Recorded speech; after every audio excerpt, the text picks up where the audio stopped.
Hello, everybody. AAE 660 Challenges and Solutions of Contemporary Cities, live from Las Vegas, as usual, every Tuesday. Today, it is the February 28th, 2023. We have a lecture from the future. Because Professor Paola Boarin is already one day ahead, which means she is already on 1st of March, 11:30 a.m. because of the time difference between New Zealand, Auckland. She's talking to us from the future, from Auckland, New Zealand, quite on the other side of the globe. Very exciting. Internet makes it possible, and we are so happy to have you with us, Paola.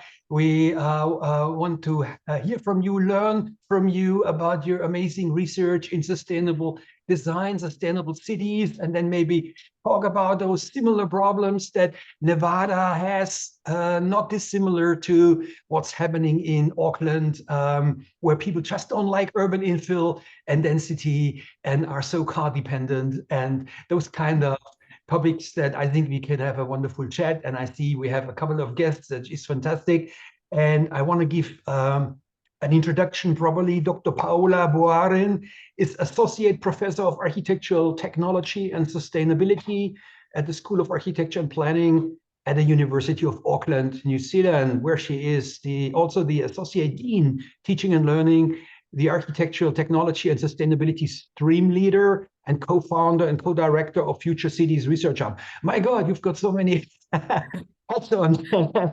No wonder you're so busy. So with courage and conviction, she's researching in sustainable cities. Her research addresses the links across architecture, technology, environment, with a focus on sustainable conservation, adaptation, retrofitting, existing and heritage building, very important. Also here, increasingly important, adaptive reuse, regenerative design, which is more than sustainable design, and post-occupancy evaluations at buildings and neighborhood scale.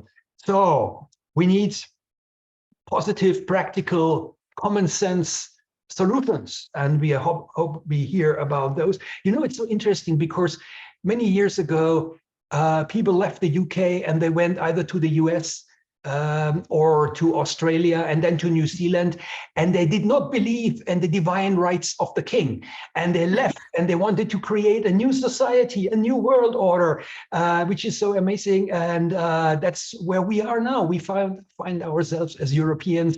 My German, your Italian background, Paola, found ourselves in one of those new world order places. I just want to share quickly before I hand over to you a couple of slides, if that's okay. Share, how do I do it? Let's maybe this one. Can you see my? Yes. See my? Coming up. Yep. Is it okay? Is it big? Okay. So we have week 7, February 28th. Just for the students, we have 6 weeks to go for final reviews. We have today Professor Paola. We also have Oliver Schütte talking from Costa Rica about the no footprint house with his partner Maji van Liet.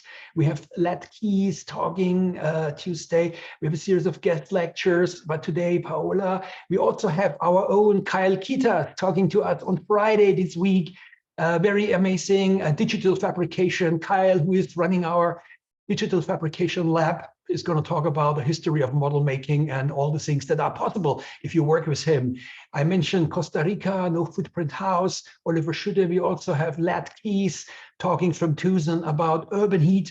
He has emerged as one of the important researchers on urban heat island, talking from Arizona. So I already gave an introduction to Paola. We welcome you. I stop sharing here and I allow you to share your screen if you want to get started. I hand over to you.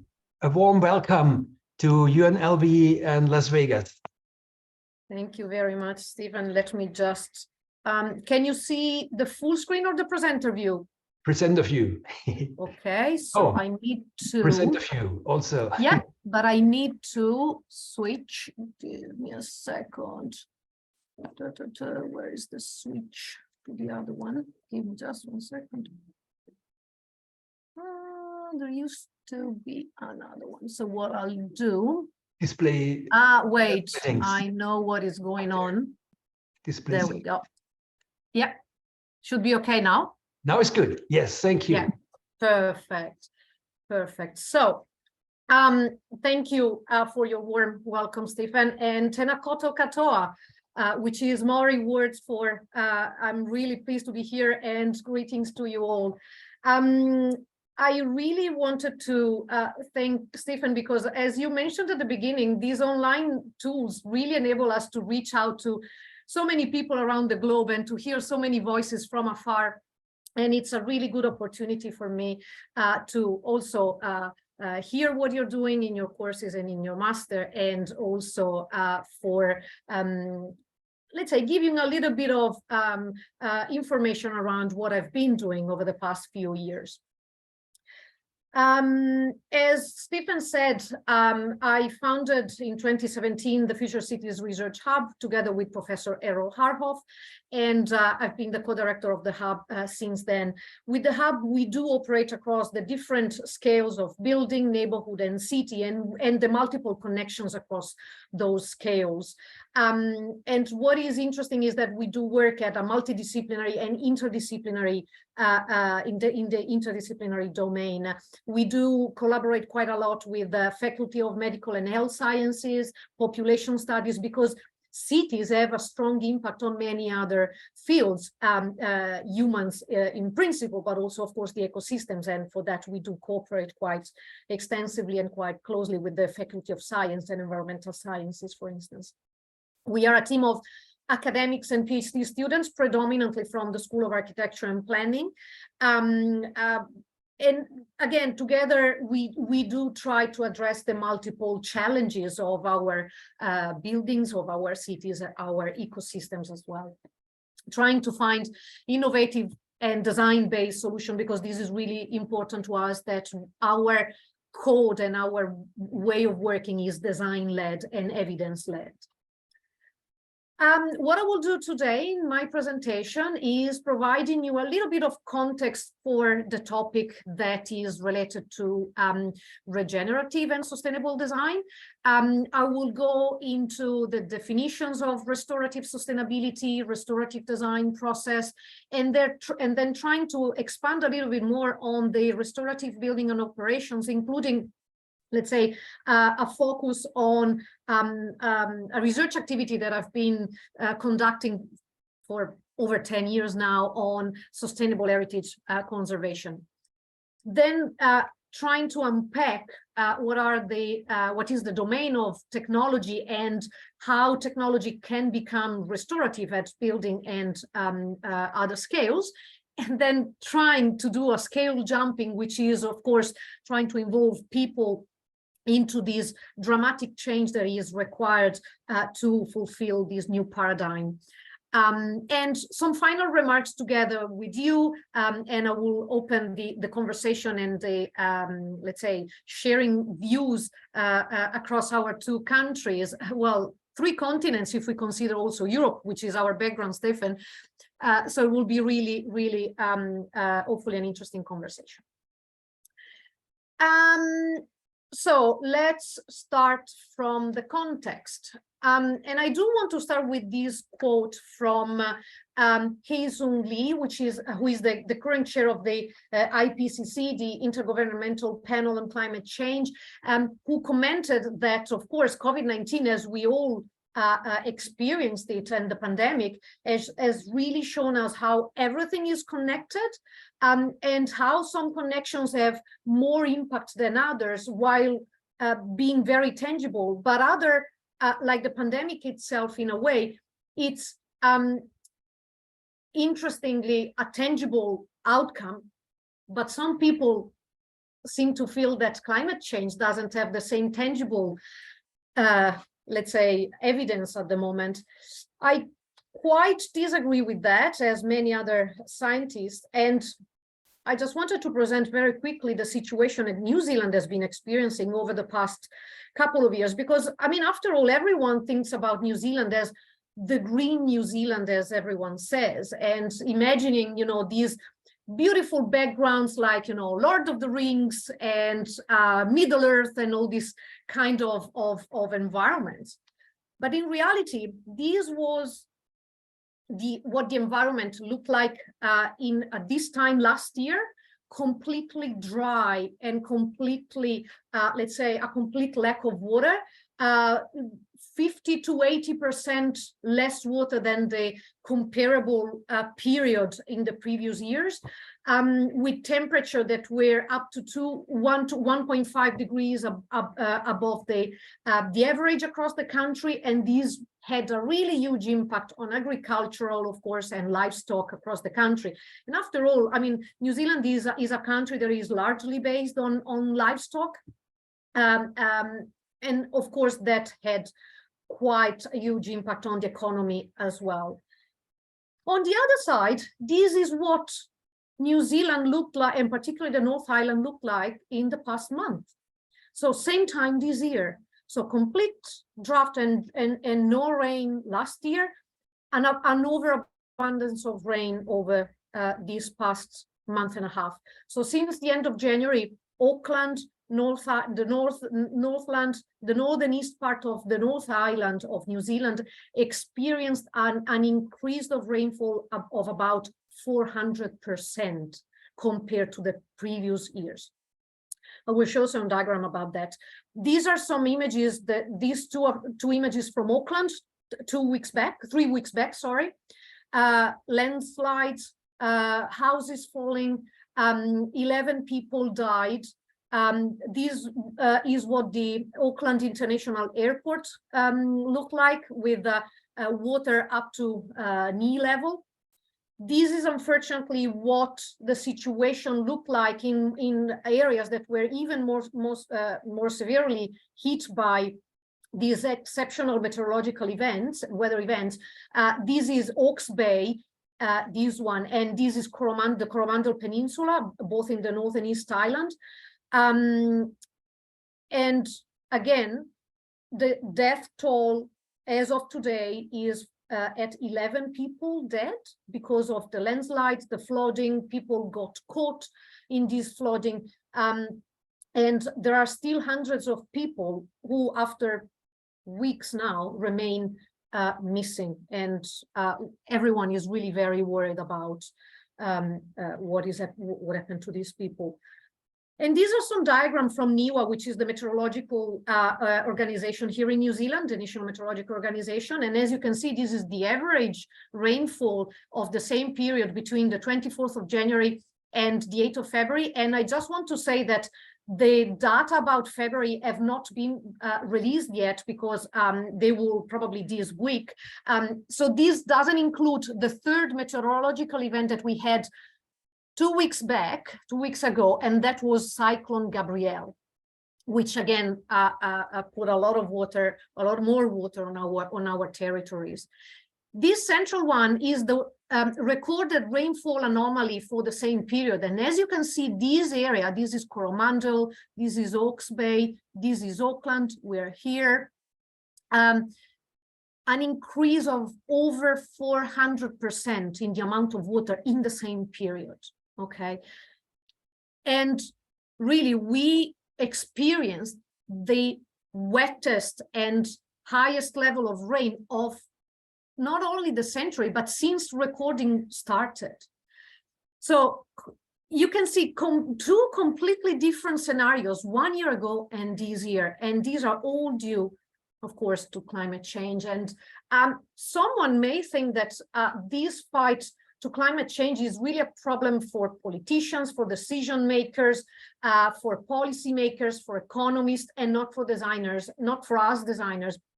But we all well know, I mean, we all know the data and the stats around how much buildings are energy greedy, and they consume nearly 40% of energy related carbon dioxide emissions. They have a significant impact on the environment, deforestation, habitat, and species extinctions.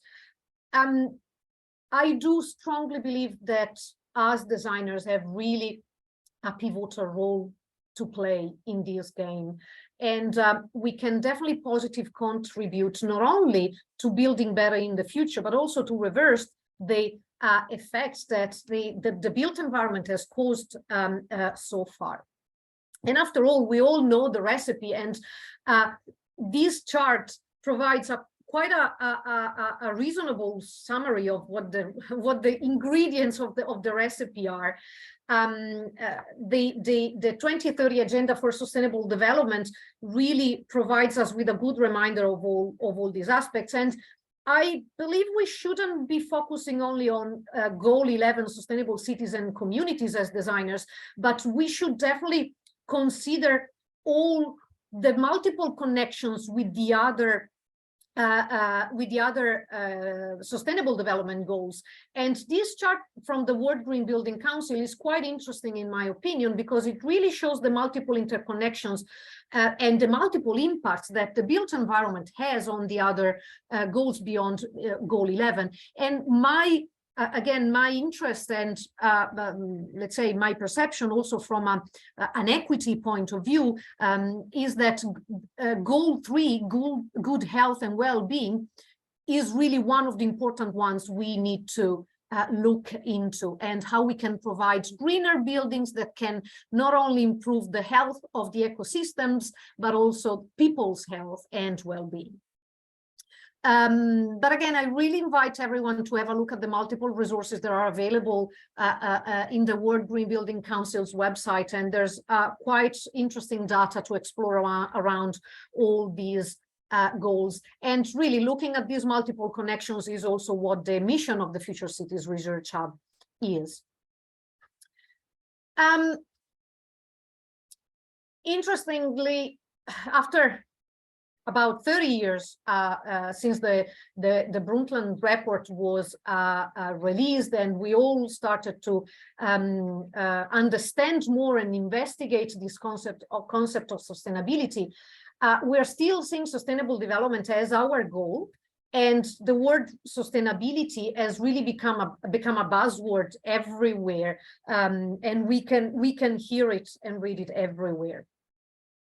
The core message of the Brundtland report is really to not do today anything that can compromise tomorrow's generation, right? And this generation has arrived in the form of school strikes for climate change. We all know who Greta Thunberg is, and how, let's say, she started to promote and really do a scale jumping of what the concept of sustainability is beyond the built environment, way beyond the built environment. Because in reality, what we've been doing so far, mostly, not everyone, but many people did nothing today, right? And this stillness, this not committing actively to a better sustainable future really led to climate change effects that are becoming more and more visible today. There is a very interesting group of architects and designers who came together in the UK, I think in 2019 or around just before the pandemic, and started to reflect how collectively, as architects, as designers, can commit to addressing climate and biodiversity emergency. And they founded this organization, which is Architects Declare, that was quickly attracting architects and designers from across the globe. There is one in the US as well. There is one in Australia and New Zealand. There are many across the globe, really. From their declaration, I want to read a very short statement. They say, meeting the needs of our society without breaching the Earth's ecological boundaries demands a paradigm shift in our behavior in the building sector. Together with our clients and collaborators, we must design buildings, cities, and infrastructures as indivisible components of a larger, constantly regenerating and self-sustaining system. And this is really the concept that was at the basis of these European research projects that I had really the pleasure and the honor to be to contribute to and to be part of. It was completed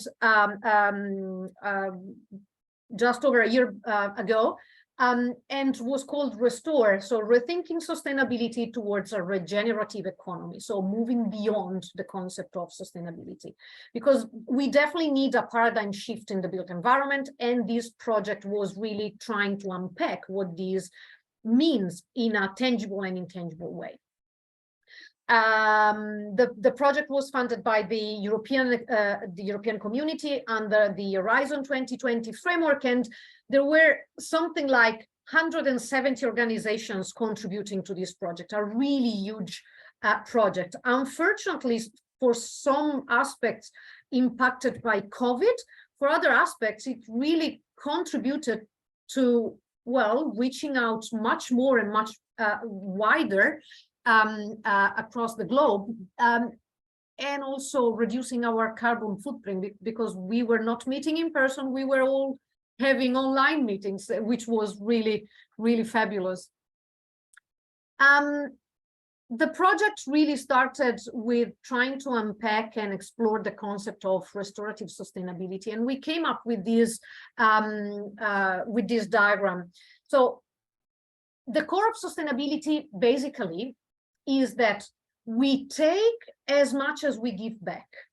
We therefore try to find a point of equilibrium, right? A balance between taking and giving back. But what we've experienced and noticed in the building sector is that most companies, most design practices as well, they still work on this part of what we can still call business as usual, more or less business as usual.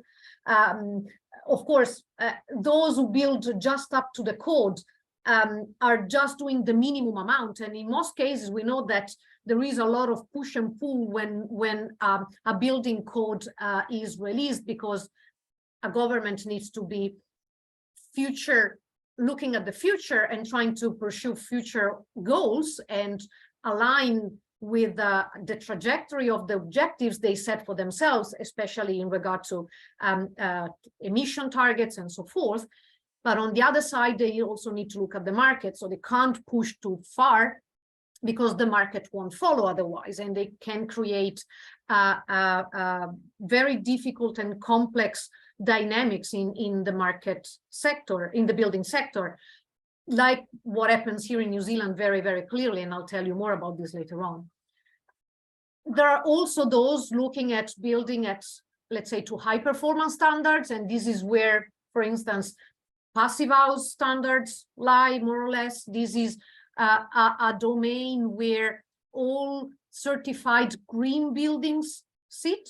Okay, so LEED certified, BREEAM certified, Green Star certified, they're all more or less similar languages to build greener buildings, and greener compared to the business as usual most of the time. We no longer, as we discussed before, have the luxury of being less bad.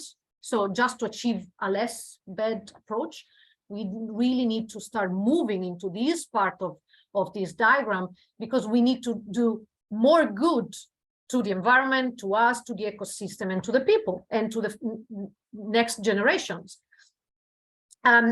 So we don't only need to substantially reduce our impacts, but we also need to counterbalance the negative effects that we have caused so far.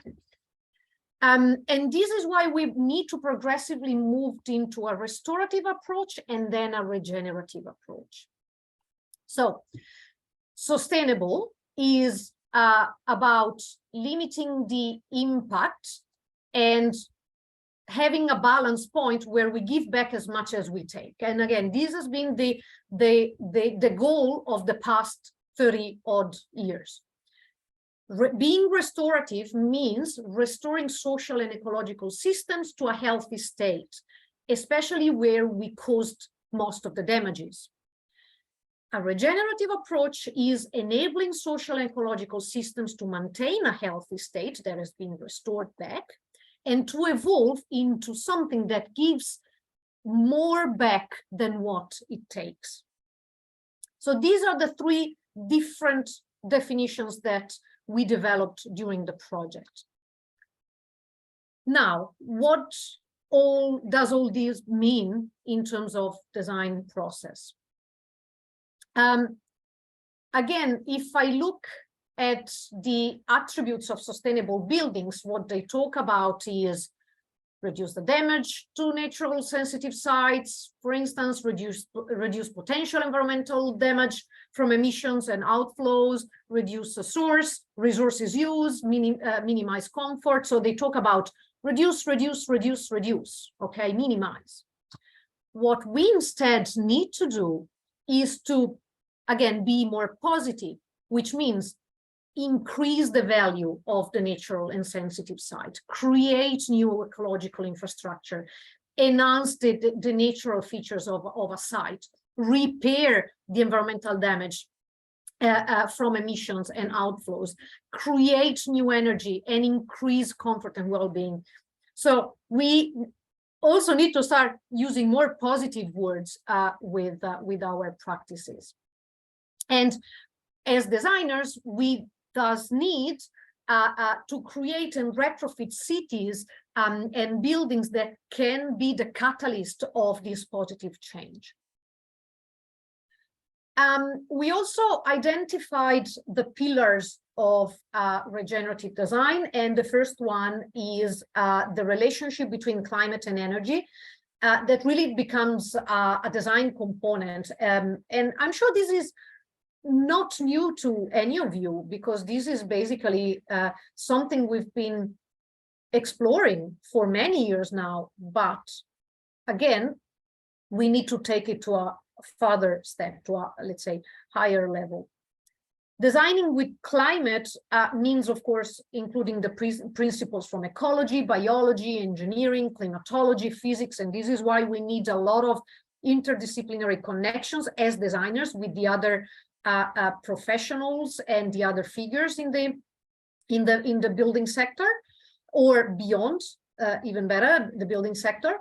And this enables us to provide a systematic approach to climate change and how to incorporate climate change factors into an architecture that can also be aesthetically sound. And this definitely presents a big challenge to planners and designers, but also a really interesting and positive one. And you as students have really the opportunity to explore these challenges and taking them to the next level in speculative or applied research and designs. Designing with nature means cities have to live with rather than living against the more powerful forces of the flows of nature. And we hear a lot the word resilience as well, especially these days. Here in New Zealand, we don't talk about anything else than resilience these days. Cities need to be more resilient to climate, climatic events, meteorological events, and so forth, and climate change. But in reality, they don't only need to withstand the forces of nature, they need to evolve, they need to give back, and they need to try to regenerate the habitats they are built in. Cities really can, there are examples demonstrating that cities can cope with reversing climate change effects while incorporating these into their designs and responding to, let's say, providing solutions to address the problem of degradation of ecosystems and the loss of biodiversity, even within the very boundaries of the cities, not necessarily in the outskirts. Lastly, and I would say it's no less important than the first two, is designing with people. And if the first two are achieved, we really need to look into how people can connect with these new regenerative built environment in our cities and buildings, and how we can connect more with nature, even within the boundaries of the city. The connection, the multiple connection between nature and design, again, not only does have a positive effect on regenerating the city, but also it is a positive. There's data and scientific data collected about the positive impact on well-being and health that this causes, and that's why biophilia has become a really important field of investigation recently. The second pillar that we have identified is that of ecology and carbon, the relationship between ecology and carbon. So regenerative design keeps buildings and products in use as long as possible, creating designs that are that have second lives and third lives, and they try to extend beyond the first cycle that is commonly the one we all look into. And that's a very narrow view of the whole life cycle, not only of a building, but the life cycle of materials. There's a very interesting theory, the 4 laws of ecology, developed by Barry Commoners. And in the closing circle, he was seeing, of course, that everything is connected to everything else, and there's no surprise in that. So this means that we all live in a big ecosphere, and what affects one part of this ecosphere affects everyone else in the ecosphere. So there's not in my backyard approach with climate change. We're all affected by that. There is also, of course, a very important concept that natural ecosystems are circular. So everything must go somewhere. There shouldn't be no waste in this flow, because if a waste moves and follows this law of ecology, it moves within the ecosystem, it doesn't disappear. So regenerative design brings products and components from previous lives into buildings and ensures that future lives are, let's say, brought through circular economy principles. Similarly, because again, we live all under the same ecosystem, any disturbance of natural ecosystem should be avoided by acting in line with natural processes, and regenerative design in this case should learn from nature and embrace natural materials and solutions. And there's been a lot of research lately on bio-based materials, for instance, and how to use them inside buildings. There's design experiments really being carried out across the globe on how tall can a timber structure building be. So, and there's, you know, this really positive challenge that is going on among professionals in that field.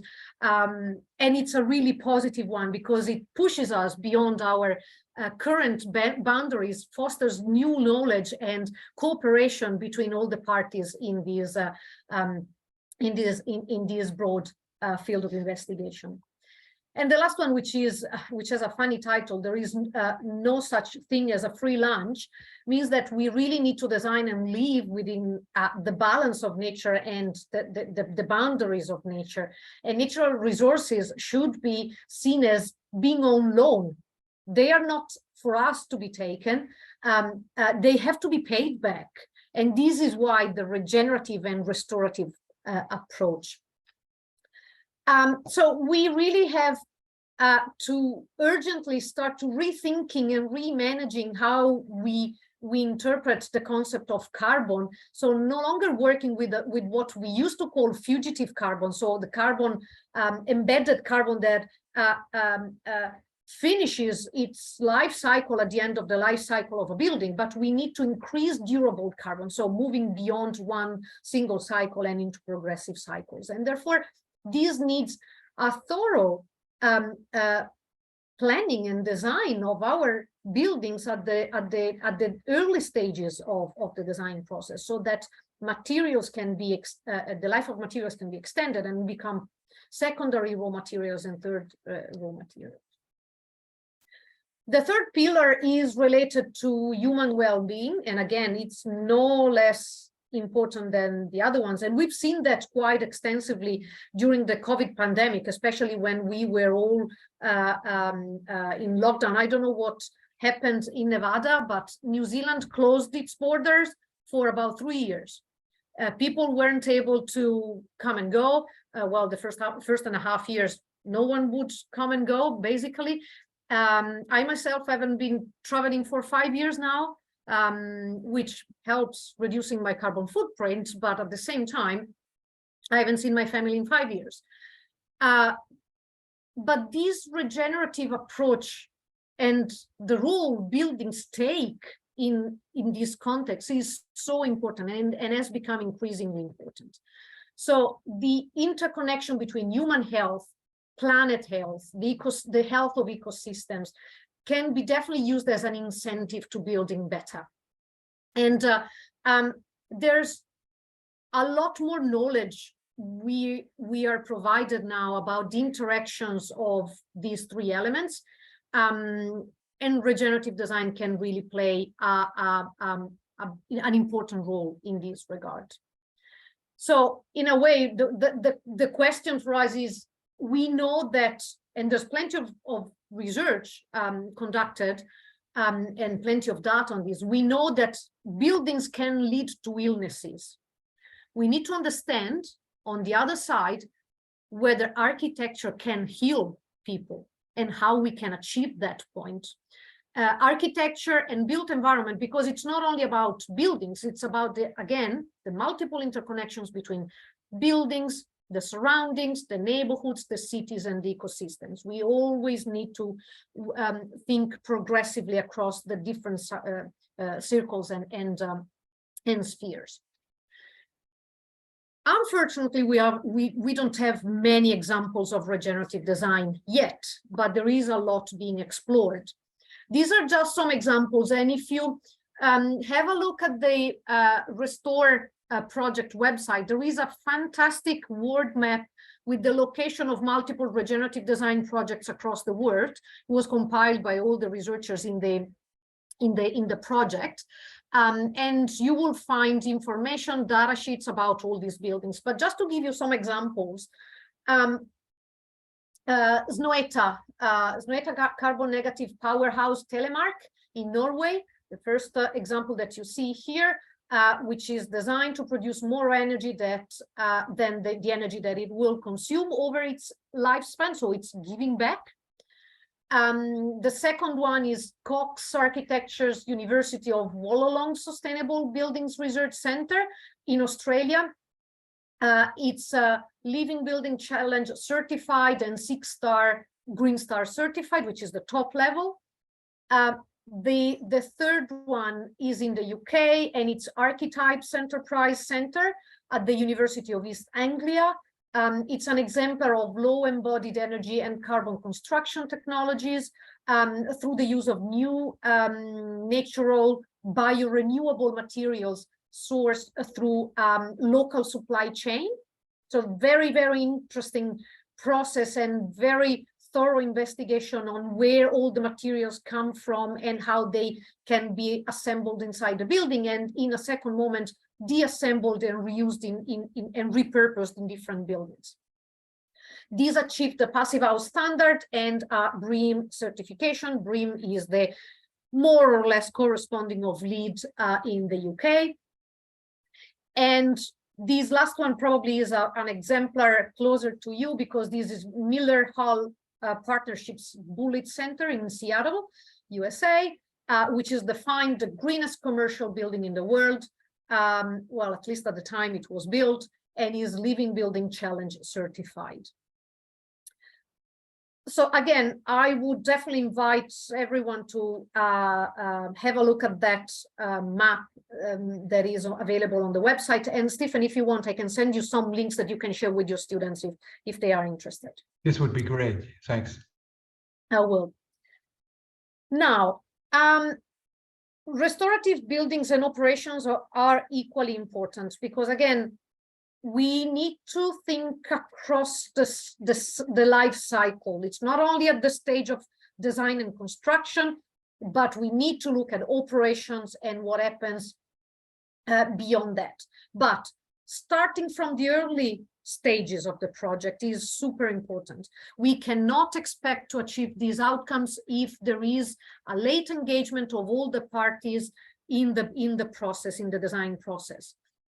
So the integration of sustainability and restorative aspects, they need to be part of specification documents, procurement, tenders, and contracts. If they are not there, there will be a lot of problems arising from multiple parts, and the result is not guaranteed.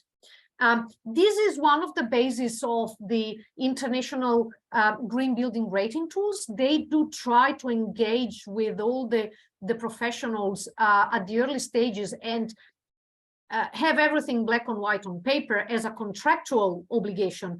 And a third party then at the end of the process checks that everything went according to the plan.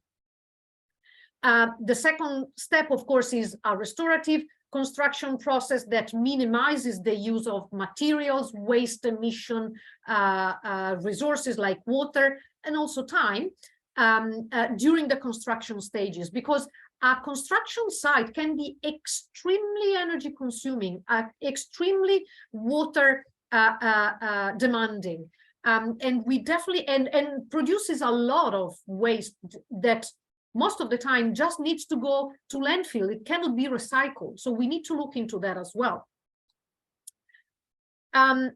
Once buildings are built, of course, going into the restorative operations and maintenance with the continuous of monitoring, optimization, and maximization of the benefits of for the environment and the occupants, that ensures that the original objectives set at the design stage are actually happening and occurring. And lastly, but again, as you can see from this symbol, projecting this cycle beyond, the restorative refurbishment, retrofit, and second life of buildings. And this is a field of investigation to which I dedicated most of my academic life, exploring regeneration of existing buildings and historic buildings. And this is why I would like to do a small digression here on this field, just starting from the very definition of cultural heritage. Until recent times, the topic of heritage conservation and sustainability were very hard to be combined. And there was skepticism from both parts in terms of the possibilities, opportunities, and feasibility even of combining these two concepts of sustainability and conservation. But if we look at this definition, what is necessary to retain the legacy of historically significant buildings and places is much more than a physical conservation. And this understanding really should be fully embraced for us to fulfill this sustainable vision for the future. My feeling is that, I mean, in the end, the multiple heritage values that support the attachment between people and their places and communities has really got the potential to becoming one of the drivers and enablers of sustainable development. And this has been finally recognized by ICOMOS, which is the International Council of Monuments and Sites, and within Sustainable Development Goal 11, when the UN agenda really recognizes this important role. And this definition is the one that is really mirroring on the other side, the sustainability one.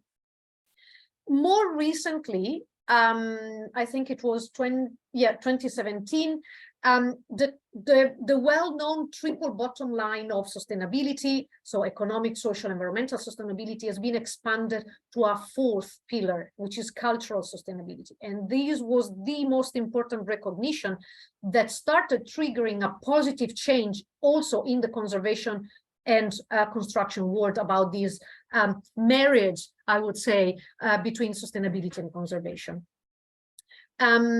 So when we talk about sustainable heritage conservation and reuse from a cultural point of view, it means that we manage the building so that the heritage significance is retained for present and future generations. Exactly a sustainability mission. So this is why it becomes extremely important to not think about the retrofit and conservation of existing and historically significant building from a conservation standpoint, but also from a sustainability standpoint, because there is a lot of potential in that. This document here that you can see here, that was developed by the ICOMOS International Committee on Heritage and Climate Change, is really a milestone in the field, and it starts discussing what is the future of our past and how can this future engage with climate action and become more sustainable in its process and its outcome, exactly to achieve at the same time conservation purposes and sustainability purposes, and I would add also regenerative purposes. After all, historic buildings are more sensitive to climatic changes and severe weather events because they were not built with the technologies that we do have today. Well, in most of the cases, I have to say, coming from Europe, they were built much better than the buildings that we've got today that were built more recently. And they are still there because they are more resilient, but they are more sensitive to other natural pressures. For instance, earthquake.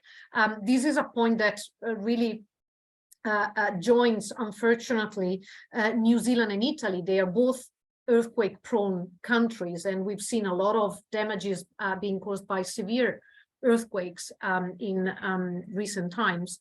But they are also more sensitive to the effects of neglect, subuse, and poor indoor conditions. The deterioration process gets much faster when these buildings are not used. And this is why we can consider them non-renewable resources. And as such, they need to be preserved and they need to be kept alive as a living body. And this living body needs to be nurtured with sustainable, let's say, processes. But mostly they contribute so much from a social community well-being point of view that the regenerative benefit provided by historic buildings and historic environments goes much more beyond the energy saving that you can do with that single building.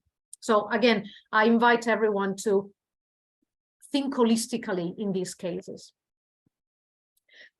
Again, very, very brief digression on these. Contributing to this concept of regenerative design ante litteram, I would say, so before the concept of regenerative design was even explored with this research, with the Green Building Council of Italy, I led the development of what is called GBC historic building. That is a LEED-based certification, third-party certification scheme that is dedicated to historic buildings in the attempt of making conservation greener and having greener outcomes with the regeneration of existing and historic buildings. It's the only tool that exists that is targeting specifically this particular field of let's say, a segment of the market, historic and existing buildings. Again, it's based on LEED, so you are probably all familiar with that. It's composed by the usual categories, and we added one additional category that is historic value. Number of points distributed across the categories, the sum of those points gives you the level of certification. So nothing new, same old rules, but again, new field of application. And it is applicable to all to what we called in Italy, because at the moment it's applicable in Italy only, but we are in the process of making these available at global level. It's applicable to what we call pre-industrial architecture, which means all the architecture that was built in Europe before the end of World War II, which is the point and the trigger for the mass industrialization of the built environment. So everything that happened before is traditional type of construction, which we called again pre-industrial, traditional type of materials, and traditional type of craftsmanship and knowledge in the field. What you can see in the brand new credit category is really the language of conservation. So diagnostic test on structures, materials, reversibility, compatibility. You see compatibility, but we also looked into having a sustainable building and construction site. We also looked at having energy audits. We also looked at having specialists in conservation of buildings and sites involved in the process from the early stages.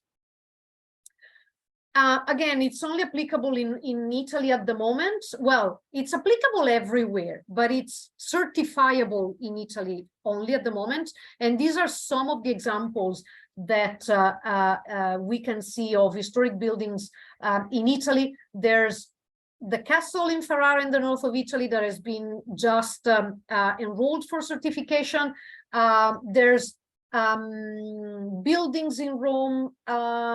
This is a medieval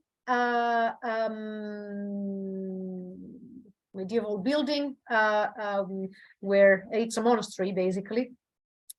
All sorts of historic buildings. So this is what is going on. Again, we are trying to make it available beyond the certification in Italy. So hopefully there will be a version available soon for the USA. Back on track with the rethinking technology. So in order for us to be able to achieve the goals that we've been discussing so far, we need to have defined metrics. If we don't have defined metrics, we are not able to check whether we have achieved the goal. So it's kind of the test we need to have. I cannot self-claim something. It needs to be testable and certifiable by a third party. So we've been looking into what are the ranges that and the criteria and the factors that we need to take into account during the design process in order for instance, regenerative indoor environmental quality to be achieved. And of course, we look at air quality environment, hydrothermal environment, the visual environment, the acoustic environment, and not last, the human nature connectedness. So the human nature environment, the connectivity to nature, the right to the light, for instance. So these are not new factors, and they've been investigated and explored extensively in the discipline so far. What we try to do is to try to understand at what point these factors become regenerative instead of just being business as usual. So what is the limit at this stage based on today's knowledge? And this will be an ever-evolving conversation, luckily. So at what point we become regenerative, our buildings become regenerative. This is just an extract of all those factors, and there's much more in the deliverables of the project. And again, I'll send you some links around. So you can see these start to become really important, especially if we consider working from home, which has become very common across the globe after the pandemic. Here in New Zealand, there's flexibility of working conditions. We can decide to work from home or from the office. And most of the companies, well, of course, we're quite privileged in the university, but most also private companies offer their staff, their employees, at least 1 or 2 days a week working from home. So you can imagine how important your home becomes and the working from home environment becomes. And one simple thing like the right to the light becomes a very challenging parameter to achieve. Similarly, the connectivity to nature. What do you see from your window? Have you got access to a window close to you? Have you got, let's say, have you got some connection, even visual connection with nature from the environment where you are at? And I can see some of you with the camera on are already looking outside the window and trying to understand what is this.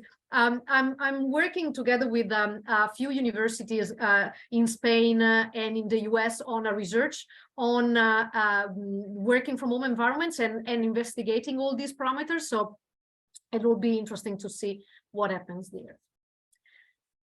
Not lastly, scale jumping. Scale jumping is based on the concept of place, which is a really special combination of physical and intangible attributes, human features, sorry, human features, location, climate, geology, terrain, water, vegetation, and so forth. But there is also a really big inheritance in terms of intangible values, which is related to the culture of a place, the sense of place, which is different from place to place. The sense of comfort that people feel in a particular environment compared to others. So in addition to that, we also need to consider the different scales. So the building stock, the neighborhoods, the city, the urban environments, and the wider ecosystems. So what happens is that our post-industrial cities are really challenged by urban expansion, which most of the time has led not only to an irrational, completely irrational use of land, but also to the negative impacts on the environment, on the society, on the economy. And we need to deal with these consequences, again, revert back to a previous state in terms of the quality and health of these ecosystems, and start to look inwards instead of outwards with our cities. So stop the growth of our cities. And unfortunately, the US and New Zealand and Australia share these common irrational use of land in terms of the expansion of the cities. So in the context of regenerative densification, we need to look into rehabilitation of old buildings, as I mentioned before. We need to look into the adaptive reuse of existing, more recent buildings. We need to look into what happens inside our cities much more and before to what happens outside the cities. But it doesn't mean that we need to, let's say, build entirely with concrete and just provide built environment and impermeable surfaces. This is kind of a vision for a future city where ideally we will rely less on transportation. Of course, this is a provocation, but we could rely less on mass transportation, and we could start filling our city spaces also with green attributes and the benefits that would generate for not only addressing and being more resilient to severe meteorological events.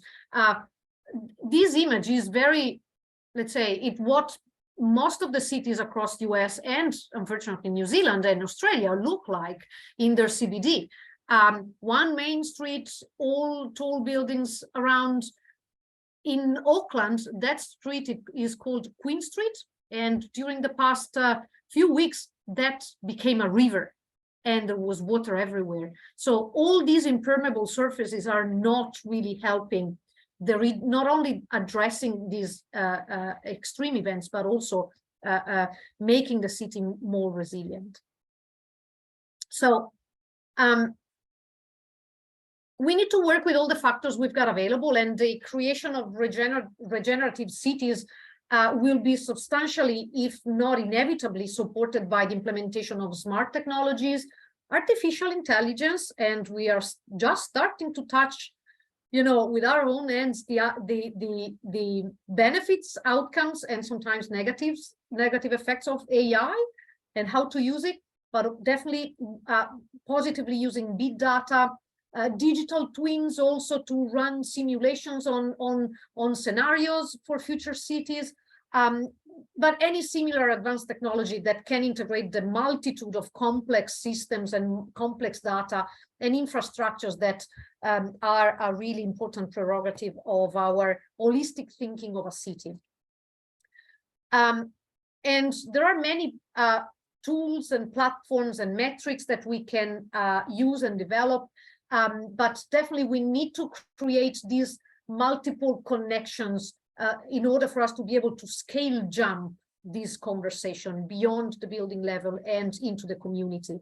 So there's, as we mentioned before, the relationship between built environment and built environment at the different scales, but there is also the built environment human interaction with the which progressively goes into human nature interaction, and again nature built environment interaction. These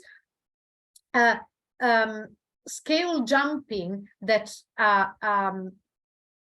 really involves a reflection beyond the boundaries of our buildings towards the public realm, the natural realms, their connections, how buildings get together and collectively can produce more positive, sustainable, and regenerative outcomes from a social, cultural, and environmental standpoint than the building alone, a building alone.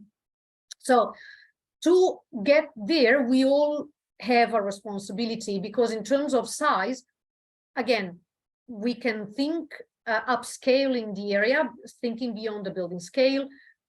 We can upscale the outreach, so influence more people, target new audience. And in these, let's say, in these concepts, Stefan, we do have a really big responsibility with our students in terms of outreach and upscaling these concepts.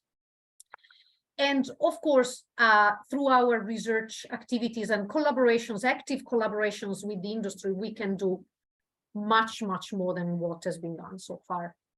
So moving more into the regenerative and then restorative outcome compared to the sustainable outcome only.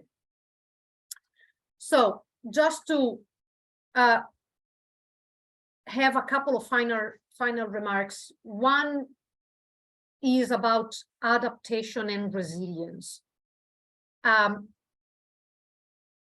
we are all facing really rapidly changing conditions around us, not coming only from the built environment, coming from everywhere. So we need to be adaptable in the first instance ourselves, even before having adaptable buildings, and be resilient in the first instance ourselves. That said, we need to start our considerations and our future designs based on the evidence provided by current buildings and current built environment. We cannot just do speculations. We need to have what we call research-informed, data-driven design.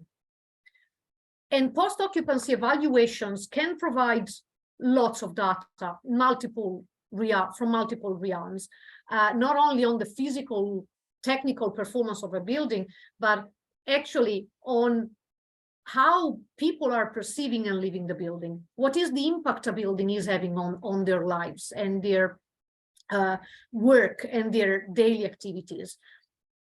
So we can learn a lot from existing buildings, and this learning is a useful and very important starting point for us to learn from our previous mistakes and not repeating them. So post-occupancy evaluation is really important. I've been doing quite a lot of these. I've been working more, one of the most recent one, I was advising the Ministry of Education on how to build better schools in New Zealand from an environmental and sustainability well-being point of view. But the second one is working beyond a silo and working across sectors, and research hubs, universities, research organizations and educational organizations like universities really need to be in very strong connection and very close connection with designers, with the industry, with stakeholders and policymakers. We can't speak from an ivory tower anymore. We are part of the built environment. We influence the built environment. After all, we shape the future. I mean, what future architects look like, right? Through our programs, educational programs. So the input and the connection with the industry and the external stakeholders needs to be strong. So to close, we are designers, and we need to use the tools of design to building better, to building beyond the limits that we've been using so far, and to be more regenerative and restorative rather than only sustainable. Because again, as Fuller used to say, the best way to predict the future is to design it. So let's design the future. And I will close here. Stephen, thank you everyone for listening to me today. Thank you so much, Paola. This was wonderful. You really laid it out, very clear presentation, what you're interested in and what you're working on, but also how things are interconnected. And talking to us from Middle Earth on the restorative design, we are very grateful. And now there is a very much growing focus and interest on embodied carbon, you know, whole life cycle embodied carbon in construction. What materials do we choose? The selection, the specification of materials that happens quite early in the design process when we decide this should be a steel structure, or this is all concrete, or carbon intensive concrete, or maybe it is timber, or maybe it's a hybrid construction, maybe it's brick, maybe it's rammed earth, maybe it's bamboo, many different ways to build. Here we always see only a small segment, because this is what the housing market is used to do and can deliver, and has the supply chain set up. And because being conservative, risk averse, not wanting to test anything new anyway. So I want to talk to you a little bit about the common issue that you also mentioned, innovation. And I always say the future belongs to those who innovate and fiercely battle in the arena of ideas. So when we talk about sprawl, urban sprawl, that making us car dependent, such a big problem we've, of course, suffering here in Las Vegas or in Los Angeles, or even more in Phoenix, very low density, dispersed, sprawling cities. One concept I propagate for 30 years now is the concept of density without high-rise. Density without high-rise, because the problem is, you mentioned density outside a group of experts, the people that are not architects immediately think you talk about 30-story high-rise towers. Of course, we're not talking about recreating Hong Kong or Mumbai condition, or Shanghai. We are creating a density, increased channel densification, moving towards careful higher densities without high-rise. So the concept of density without high-rise is quite critical. And I always say, no, city should be built only in 1 or 2-story buildings. It should have at least 3 floors, but then there's no need equally to do tall buildings over 7, 8 stories. So the sweet spot of sustainability or regenerative design is somewhere between 3 and 8 stories, according to our research over the last many years. And it's really a process of transforming the existing city into a polycentric structure with a growth boundary, where urban regeneration and gentle densification through urban infill is key. Now, what are your experiences of doing projects in cities like Christchurch, where there was a big earthquake and a lot is happening now, many years later, but also Auckland or Wellington, great cities, the three great cities you have in New Zealand, and you have many towns, of course, that are great, but these are the three big ones where more and more increasing urban density and walkable mixed-use neighborhoods. We're trying to create them with new quality housing, you know, and there is a shortage of housing, but the task cannot be to build a lot of nasty, mean, affordable housing that has no quality. It needs to be quality housing with all those qualities you well described, like the window, the green space, the balcony, and all those things. So residents deserve better housing choice. And we need to deliver new typologies of the compact, walkable, mixed-use neighborhood. So what is happening in New Zealand in that space? So what you mentioned really, and I'm taking a document that I worked on a few years ago, and I will show something from there, because what you are saying really resonates with us here. There's a lot of conversation in New Zealand now about what we call medium density living. Finally, I would say, because I agree with you, we've been building for too long with just 1 or 2 stories, and people in the market are still looking for single-story houses that are detached with their courtyard, backyard, garden, individual garden, street access, and that's it. So these are still probably the most valuable and sought after type of buildings in New Zealand, but something is changing. First, because of course the cost of the land is extremely high in New Zealand. There is a really huge problem with housing affordability and housing shortage at the same time. But there is also a huge issue with fuel poverty that leads to many communities, unfortunately, especially the indigenous communities of New Zealand and Pacific communities living in New Zealand, having to live in houses that are poorly built and therefore are very energy demanding, and they cannot afford to heat their houses in winter, for instance.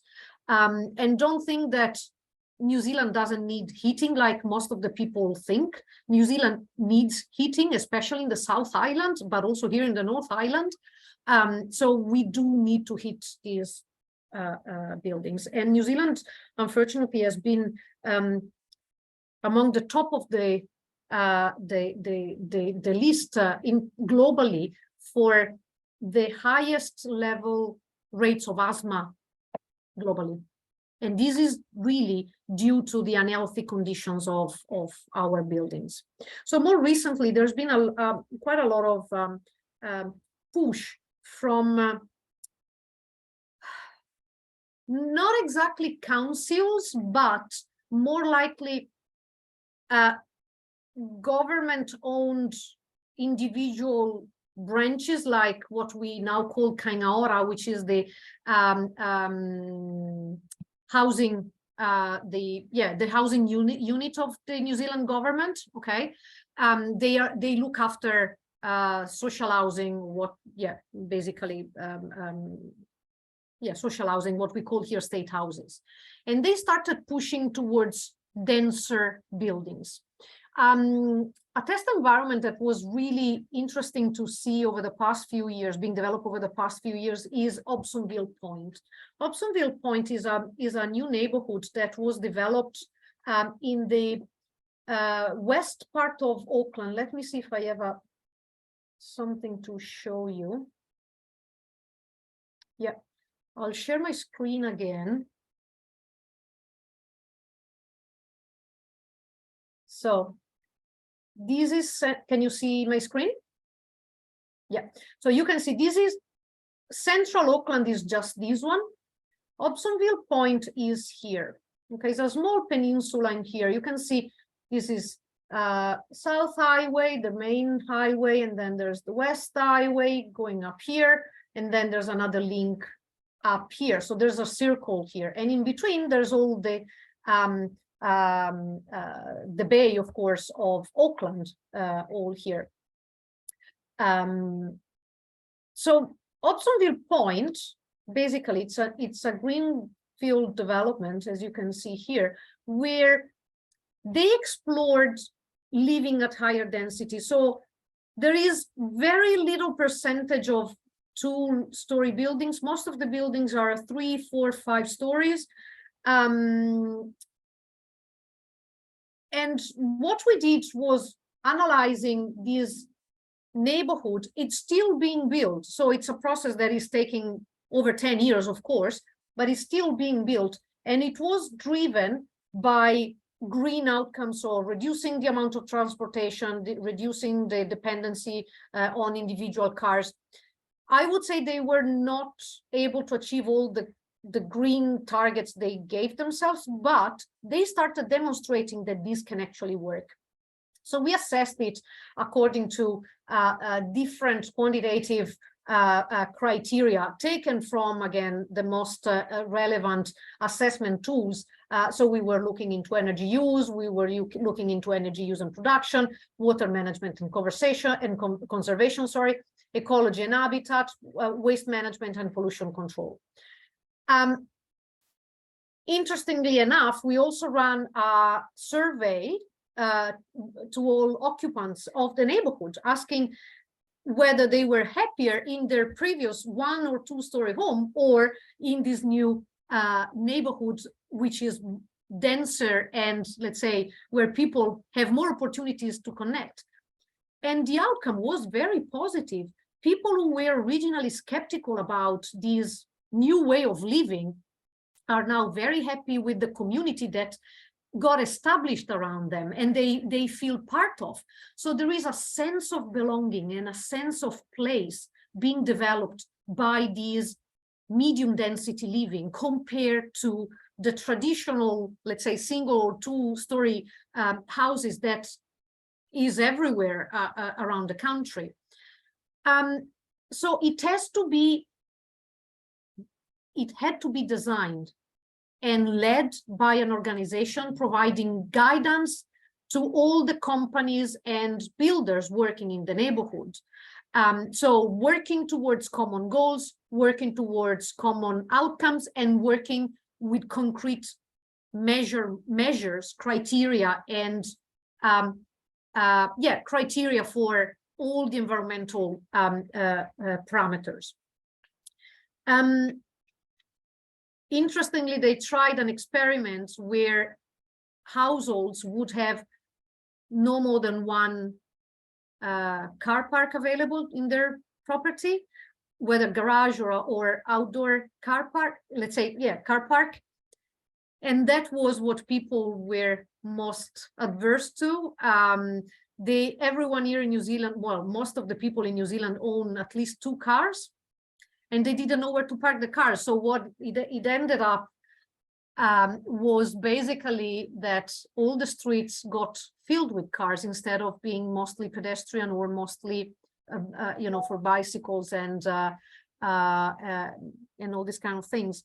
They're working on that. The reason for that was predominantly that the connection with the city, urban connection, public transport connection with the cities were not still up to the scale and the population that the neighborhood was receiving. So they are getting there now after about 10 years. The ferry has been improved. You can go on the ferry with your bike, so you can commute, you can, there is multimodal type of commuting, which was not possible at the very beginning when we were doing this survey and this work.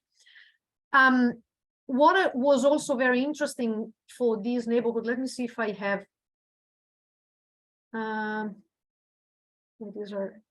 what was very interesting, and I'll show you these probably from here.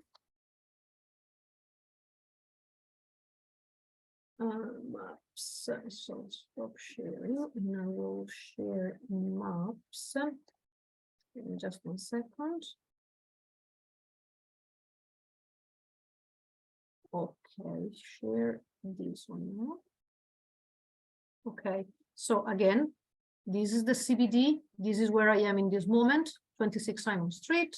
This is Hobsonville. So we saw all the connections with the motorway before.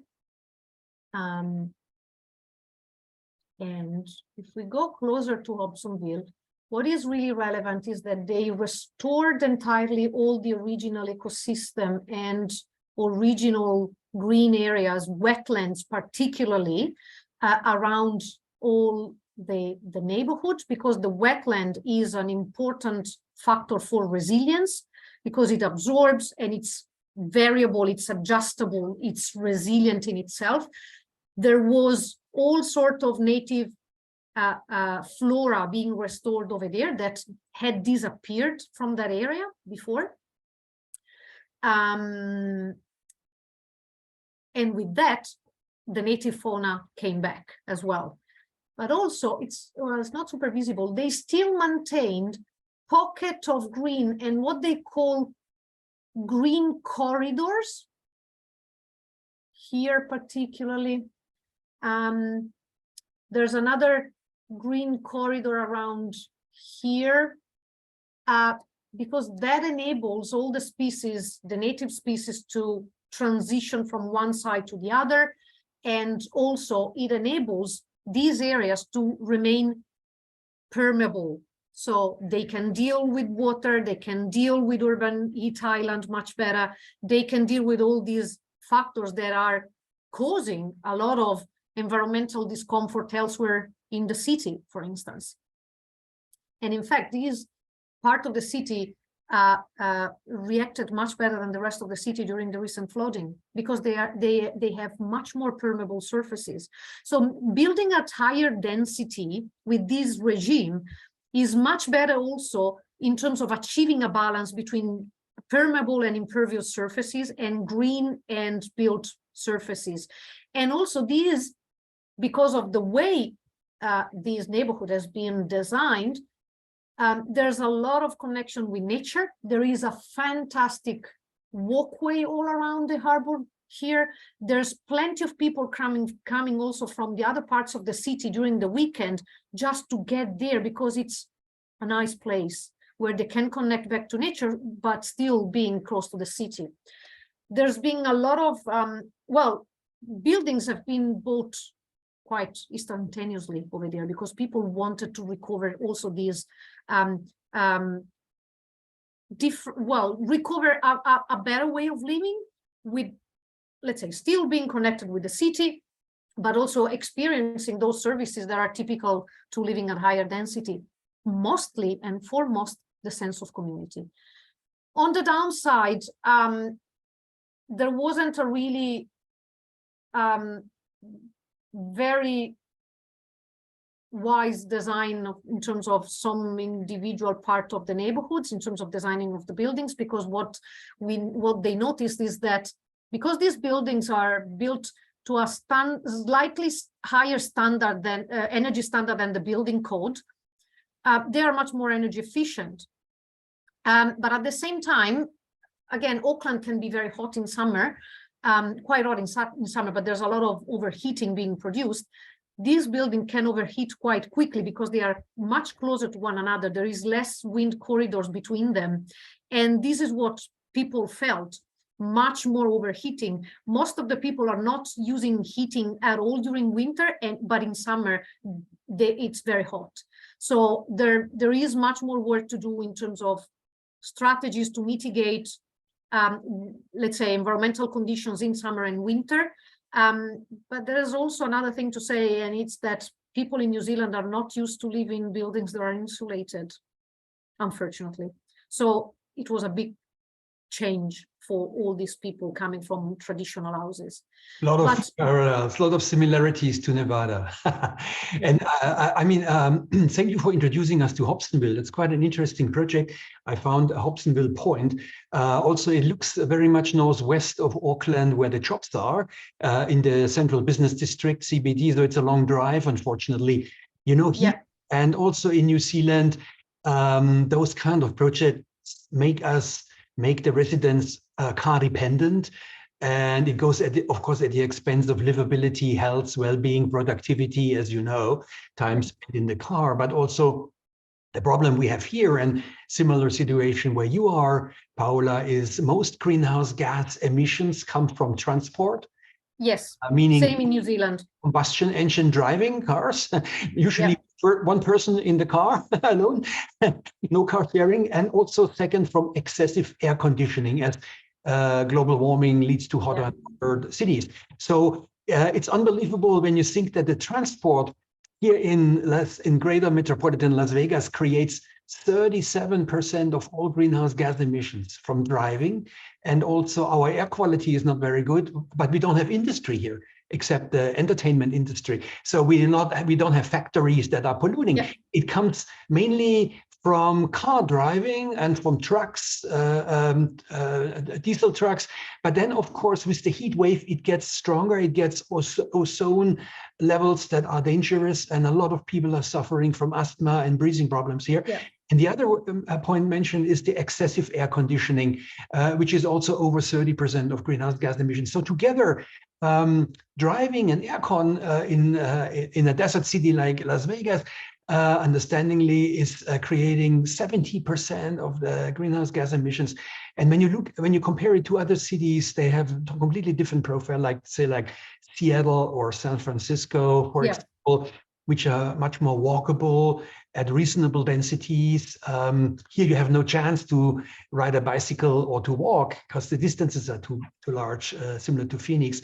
So it's essential to introduce a tighter gross boundary and stop releasing more and more land. And we just have here our government body, it's called Clark County. They're just in the process of releasing another 100 acres or 1,000 acres, or a huge amount of open land for low density monofunctional suburbs at the fringe of the city. In fact, at the place which is right now desert. And so this is very outdated, what's happening, but it keeps going. And infill is still very unpopular here.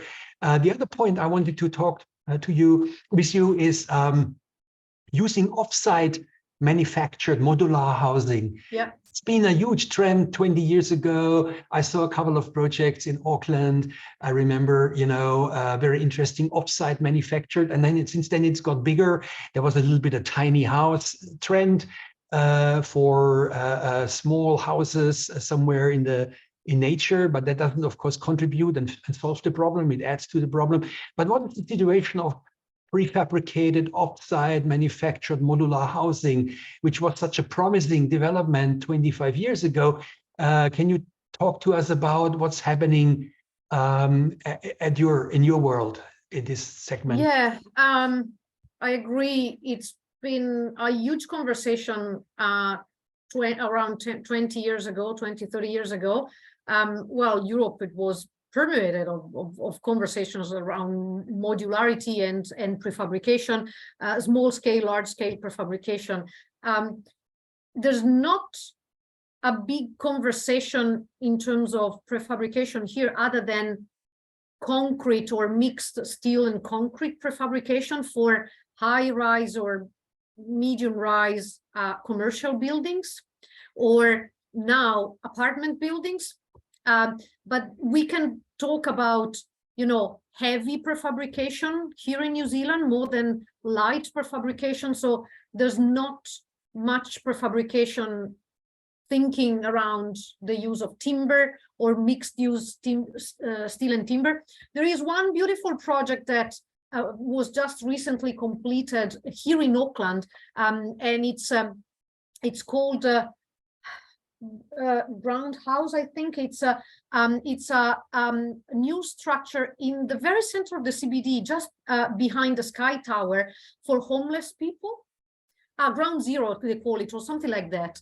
And the architects, Stevenson and Lawson, they just received the gold medal from the New Zealand Institute of Architects for that example, and that's CLT prefabricated technology together with some steel technology.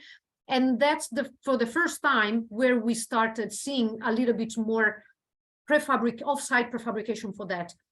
Something else that came up was related to some apartment buildings in the viaduct area, which is, as you can see, my background here is more or less here, okay?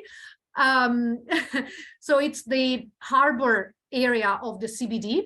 There's a huge development there, and it's mostly residential. So they started exploring a little bit of timber prefabrication, but other than that, there is still an old-fashioned industry of concrete and steel prefabrication here for commercial and residential high-rise buildings. Well, for high-rise here in New Zealand, we talk about 9, 10, up to 15 stories, really not much. The university itself is building all the student residence with prefabricated concrete panel. And Prefabrication New Zealand, the organization that is supporting let's say the conversation on that, my feeling is that they are not really pushing too much towards light prefabrication and new technologies with prefabrication. New Zealand is still very much permeated by small scale buildings, and it's much faster to build with standard traditional technologies compared to using innovative technologies. It's builders are risk adverse, and there is another issue in New Zealand, which is there is not enough skilled workforce to be building in that, because of course, as you know, if you want to build with prefabrication, you need to be very precise. You don't have those tolerances that you normally have in the traditional building construction.